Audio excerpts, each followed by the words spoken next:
हर हर महादेव मंडळी, आज आपण गव्हाच्या पिठाची बिस्किटं कशी बनवता याची रेसिपी पाहणार आहोत। बिस्किटं तयार करण्यासाठी आपण ना तो याच्यामध्ये इनो वापरणार, ना बेकिंग सोडा, ना बेकिंग पावडर।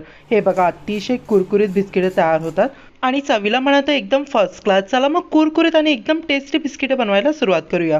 सर्वप्रथम बाउलमध्ये 2 कप इतकं चाळीचं गव्हाचं पीठ ऍड करायचं। त्यामध्ये अर्धा कप बारीक रवा, आवडीप्रमाणे काजू बदाम एकदम बारीक करून ऍड करायचे। पाव चमच मीठ टाकायचं, 1 कप इतकं पावडर साखर टाकायचं, छानपैकी मिक्स करून घ्यायचं आहे। मिश्रण छानपैकी मिक्स केल्यानंतर यामध्ये 1 चमच विलायची पावडर, पाव कप इतकं एकदम कडक केलेलं साजूक तुपाचं मोहन ऍड करायचं आणि चमच्याने मिक्स करायचं आहे। हे बघा मित्रांनो, मिश्रण मिक्स केल्यानंतर यामध्ये आपल्या पिठामध्ये मूठ काढायची आहे। मूठ बनली की म्हणजे तुपाचं प्रमाण व्यवस्थित आहे।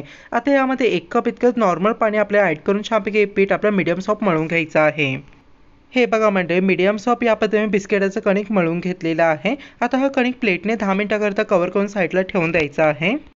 10 मिनिटानंतर आपण पाहू शकता, हे बघ कणिक छानपैकी भिजलं गेलंय। आता ह्या कणकेच्या गोळ्याला छानपैकी मळून आपल्या याचे 2 पोर्शन तयार करून घ्यायचे आहेत आणि एका भागाला या पद्धतीने छानपैकी स्मूथ करून त्याला लाटण्याने लाटून घ्यायचं आहे।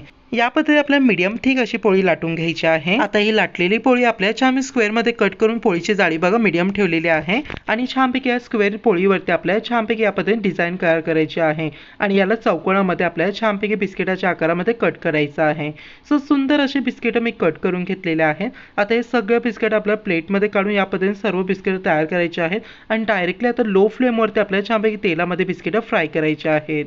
जर मित्रांनो तुमच्याकडे ओव्हन असेल, ओव्हनमध्ये 180 डिग्री सेल्सिअसला तुम्ही ही बिस्किटं बेक करू शकता, साधारणतः 10 मिनिटांकरिता।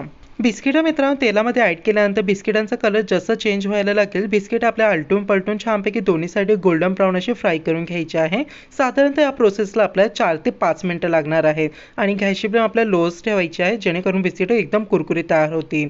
हे बघा 5 मिनिटांनंतर पाहू शकता बिस्किटं छानपैकी गोल्डन ब्राऊन झाली की टिश्यूवरती काढून घ्यायची, बिलकुल बी तेलकट बनणार नाही बिस्किटं। सो मित्रांनो बिस्किटं फ्राय करून रेडी आहेत। व्हिडिओ लाईक आणि आपल्या चॅनल प्लीज सबस्क्राईब करा, बाजूला जे बेल आहे ते प्रेस करा विसरू नका। तसं हे बघा अतिशय कुरकुरीत बिस्किटं तयार होतात। तुम्ही ही बिस्किटं 1 महिन्याकरिता हवाबंद डब्यामध्ये स्टोर करू शकता। त्याचप्रमाणे मित्रांनो मुलंही चायबरोबर बिस्किटं अतिशय आवडीने खातील, इतके अप्रतिम तयार होतात। चला मग मंडळी, पुन्हा भेटूया। हर हर महादेव।